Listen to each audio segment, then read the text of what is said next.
नमस्कार दोस्तों। आज मैं आपको कमज़ोर देश और ताकतवर देश के बीच में अंतर बताना चाहता हूँ। आपको पहले मैं एक घटना बताऊँगा, इससे आपको समझ में आ जाएगा। जो देश कमज़ोर होते हैं उनको किस तरीके से कंप्रोमाइज़ करना होता है, और जो देश ताकतवर होते हैं वो कभी भी कंप्रोमाइज़ नहीं करते। आपको इस घटना से बिल्कुल क्लियर हो जाएगा। तो हम शुरू करते हैं।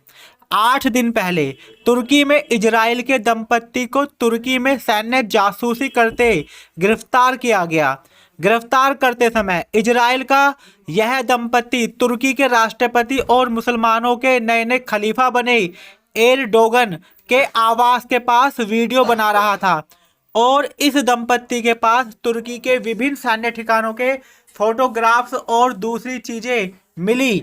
तुर्की की एक अदालत ने इस दंपत्ति को 30 दिन के पुलिस रिमांड में भेजा, और तुर्की के मीडिया में चर्चा थी कि वे दंपत्ति या तो फांसी पाएगा या कम से कम 30 साल 30 साल जेल में अंदर रहेगा। इजराइल के प्रधानमंत्री ने अर्दोगन को फोन किया। एर्दोगान ने रातों रात एक विशेष जज की बेंच बिठाई, और उस जज साहब ने इस दंपत्ति को मानवीय आधार पर इजराइल भेजने का आदेश दे दिया, और अब यह दंपत्ति एक विशेष विमान से इजराइल अपने घर आ गया। यूरोप की मीडिया में चर्चा है। इजराइल के प्रधानमंत्री ने मुसलमानों के नए नए खलीफा बने एर्दोगान को यह नहीं कहा कि मित्र हमारे नागरिक को छोड़ दो यार।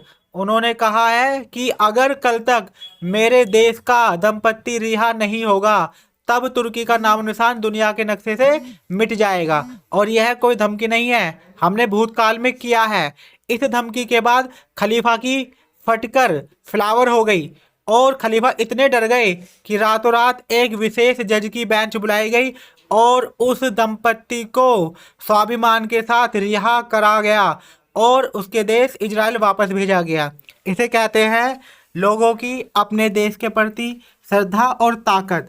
अगर हमारा भारत देश केवल हिंदुओं का रहे और उसमें कोई भी इस्लाम का फॉलोअर ना हो तो हमारा देश भी यहूदियों के देश की तरह ताकतवर बन सकता है। जय हो।